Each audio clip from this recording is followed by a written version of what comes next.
A ktorá bola naopak najťažšia? Ktorá robota vás bavila najviac?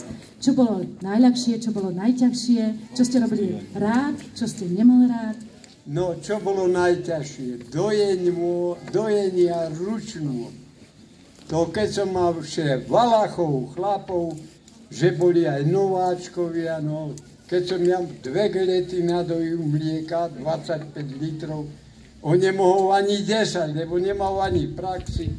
No a nakoniec nemal kde ísť, no, šiel na Salase, myslel, že tam môže robiť, čo chce, lenže na Salaši tam nie je zvolná, keď chce dobre robiť. Tam musí byť, nie povie, idem do dediny a prídem o 3 dní. Za 3 dní by ovce aj podochli od hladu. Tam to musí ísť každý deň na hodiny, vtedy je dobrý kolektív. A čo som mal najťažšie na Salaši? Dojenia. A na jar, keď mali ovce mlieka, keď boli v mlieku, to som mal vše ruky opuchnutie od dojenia. A na tých nováčkov bolo treba nadháňať.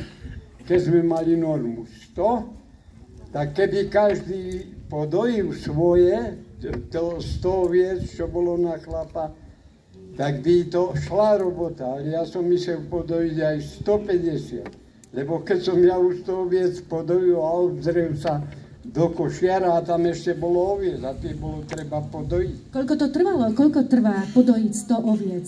No koľko? Na jar aj 2 hodiny, aj vyše. Keď chce dobre. Keď chce dobre, aby vydojil, tak no aby tie ovce sa neprisúšali, lebo raz sa nevydojí, druhý raz a už potom tratí mlieko. Mali ste aj nejaké fígle na výrobu syra, brinze? Používali ste niečo také? Asi každý má to svoje také tajomstvo, keď niečo varí, keď niečo vyrába. Bolo niečo také? Čo by ste nám teraz mohli prezradiť?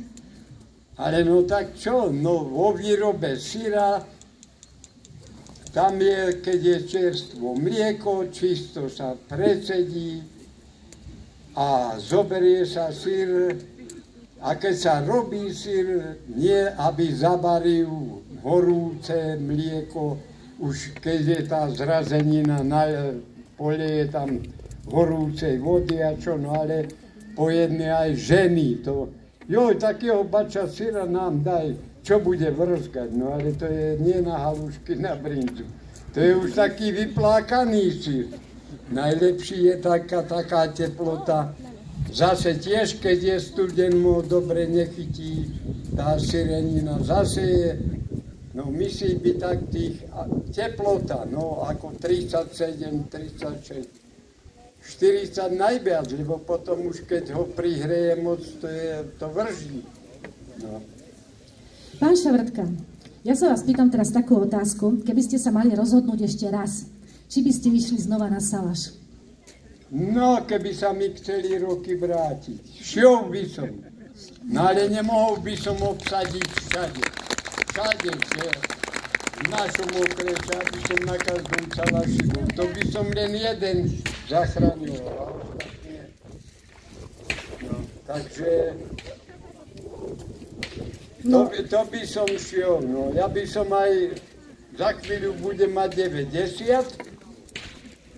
No ale ja by som takomu ponúkal zadarme ešte liter pálenky, keby chcel 50 rokov, jo, taký by som bol rád.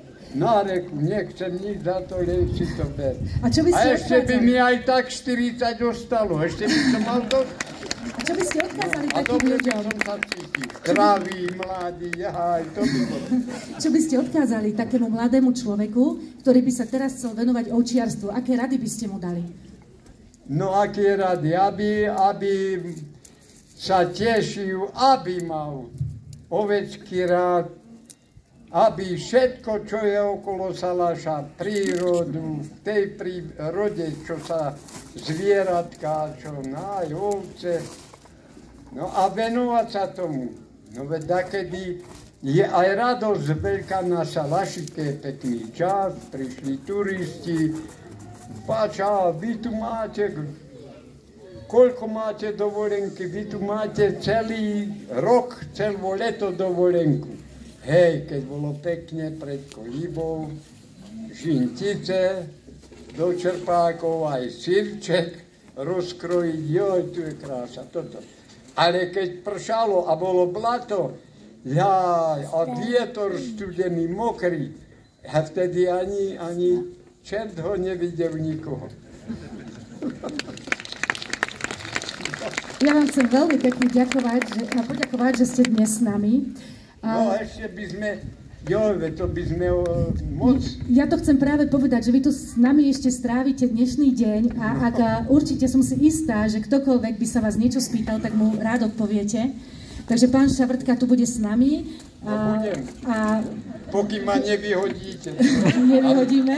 A mne je tu dobre, aha, na tom veku. Nech sa páči. Som nemal v kolíbe takúto. No vidíte, nech sa páči, užite si to tu s nami. Takže určite dneska ešte tých otázok bude veľa od našich hostí, od našich návštevníkov, kolegov.